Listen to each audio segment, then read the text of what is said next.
y'all, Sam here from Pancake Warriors. Today we're gonna make some of the easiest, simplest recipe. It is parsnip fries, okay? So this is the parsnip if you've never worked with it. It's starchy, it looks like a carrot. It's not a carrot, it doesn't taste like a carrot. I will show you the best way to peel it, which you can then use with a carrot if you want to. So I like to just peel right onto my cutting board instead of over the trash. This is because I've dropped my carrots and stuff in the trash before. So you just one downward motion, okay? And just as you go, if you end up going over spots more than once, that's okay. And then you're done. And then I just do the same thing with the top. So I don't try to get everything at once. I've learned in my years and years of playing with food like this that I am going to drop food in the trash if I try to peel over the trash can, and to not try to be perfect the first time through.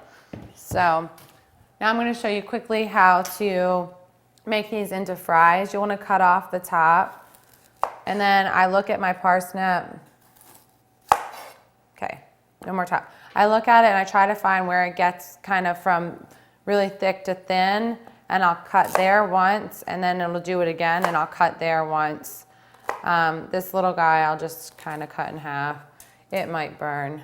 This guy in the middle, I'll usually just cut in half once and then just cut those in half again if it was a really big guy. Okay, just put them on. This is got slightly some coconut oil on there. So these guys, they end up being pretty big. I will do a third down and then another third. Okay, so you end up cutting this into 6 whole pieces. The middle part into 4 and the bottom part into 2. This way everything cooks evenly. This one I might actually go into 4. This will be up to you. You want them to be pretty uniform, so if your smaller pieces get much bigger, you might want to cut some of the bigger pieces down. But that's kind of my, yeah, this guy's too big. If you're worried about cutting your finger, I'll show you what I do. I put both fingers, okay?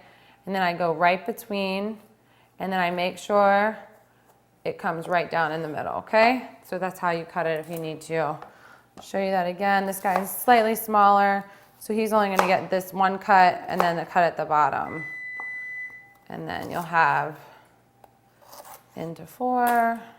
This guy might just stay 1. So down, down, there you go. So these are gonna go in a 425-degree oven for about 20 minutes. You might wanna stop it at about 15 and check and see how they're doing. They might need to get flipped pretty easily. They're not that thick, so they don't take that long. If you end up doing a couple trays of these, it'll take longer. The more stuff in the oven, the longer it's gonna take. I'm gonna throw these in the oven. I'll show you what they look like when they're done. Okay, so as I promised you, here's the end product of the parsnip fries. You can see they get nice and brown and crispy. After 20 minutes, I ended up flipping them and baking them for an additional 10 minutes. Every oven's gonna be different, so just keep an eye on them. You will wanna flip them over at least one time. Dave has already eaten about half of this pan, so you know they're good. They're super simple, a great alternative to potatoes. Try them. My favorite way to have these is with some tahini dressing, just drizzled on top. Dave really likes them with ketchup. If you love this recipe, I encourage you to visit our website, pancakewarriors.com. Like me on Instagram, find me on Facebook, and please subscribe below. If you love healthy cooking and you just kind of don't know what you're doing in the kitchen, I'm your girl. Have a great day.